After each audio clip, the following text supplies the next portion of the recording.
approach is balanced, common sense and provides the right framework for our councils to play their important role. Question number 6, Chris Hipkins. Thank you, Mr Speaker. Mr Speaker, my question is to the Minister of State Services.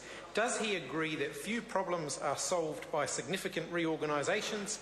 In fact, many more tend to be created, and it is easy to underestimate the amount of energy and inspiration soaked up by institutional change, as well as the loss of personal and institutional knowledge.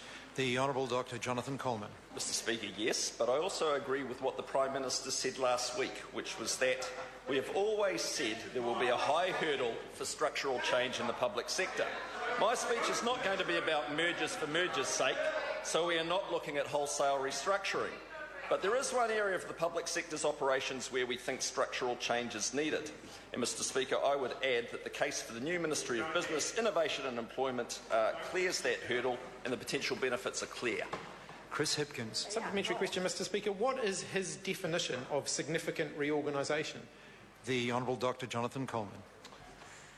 Well, Mr Speaker, when you're talking about significant reorganisation, you could say how long is a piece of string, but the point that we're making here is that this makes sense. And there is support, Mr Speaker, from the Labour Party. Mr Cunliffe on the 19th... Order. One of the members was asked what he understood by significant reorganisation and went on to talk about the Labour Party. Order, no, the member will resume his seat and will not... And while I'm on my feet, will not offer me advice.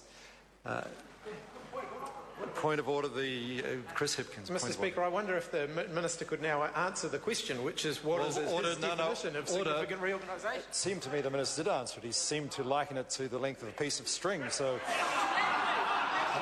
it seems that that was an answer. Supplementary question, Chris Hipkins. Mr Speaker, supplementary to the Minister. Does he believe that multiple departmental mergers, 2,500 job cuts and the closure of several regional offices by public service agencies amounts to significant restructuring? And if so, why doesn't he believe the Prime Minister should have fronted up and said that they were intending to do such significant reorganisation before the election rather than reinventing what he said after the election? The Honourable Dr Jonathan No, but what I do know, Mr Speaker, is that the public service grew by 40% under Labor, was getting very bloated and inefficient, and frankly, something has to be done about it so it supports New Zealand business and gets the economy going ahead, and that's what we're going to do. Chris Hipkins. Supplementary question, Mr Speaker. Does he believe that the staff working for the Ministry of Research and Innovation or the staff working for the Department of Building and Housing's Housing Policy Unit would view the disestablishment of their agencies less than 2 years after they were significantly reorganised by his government would amount to significant restructuring, and if not, why not? The Honourable Dr Jonathan Coleman. Mr Speaker, there will be a range of beliefs across the public service, but what I do know is that the majority of public servants know that we do need some reform of the public service, and they also knew they weren't going to get it under Labor. Dr Paul Hutchison. To the Minister of State Services, what reports has he had of overseas precedents for a Ministry of Business, Innovation and Employment? The Honourable Jonathan Coleman.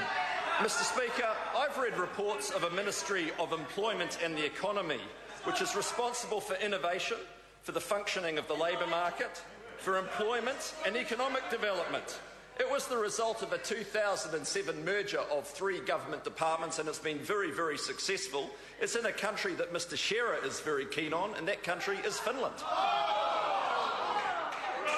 Order. Chris Hipkins, supplementary question. Supplementary question, Mr Speaker. How does he reconcile the Prime Minister's statement that the establishment of this new super ministry isn't change for change's sake when 2 of the departments being merged into the new super ministry have already faced significant restructuring by his government, or is he admitting that his government got it wrong the first time?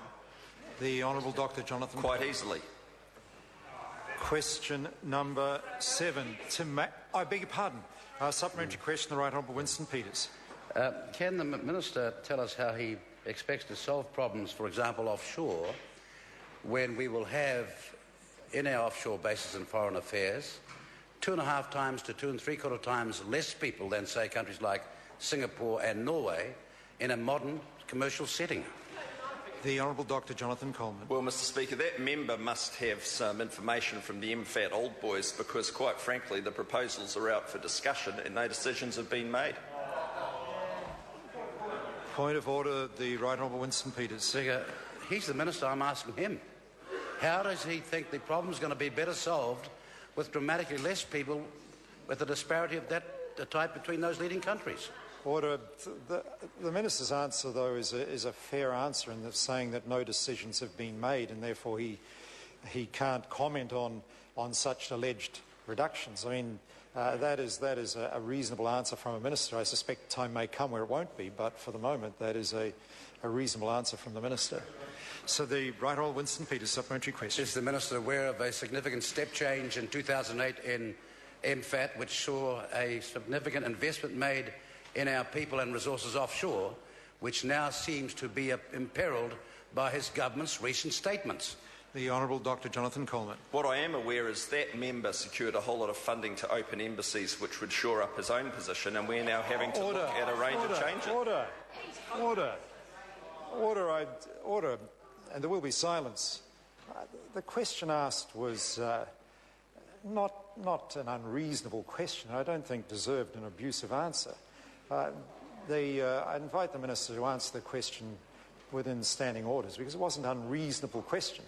And I think the answer was heading down a totally unacceptable track. The Honourable Dr. Jonathan Coleman. Would you like to ask it again? The Right Honourable Winston Peters.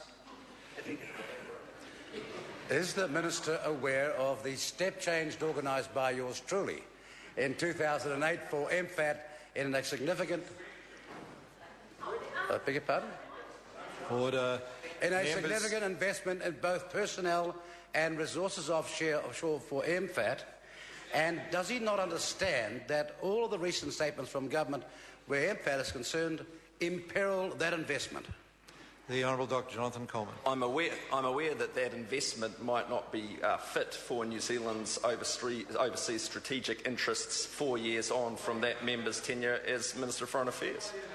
Question number 7, Tim McIndoe.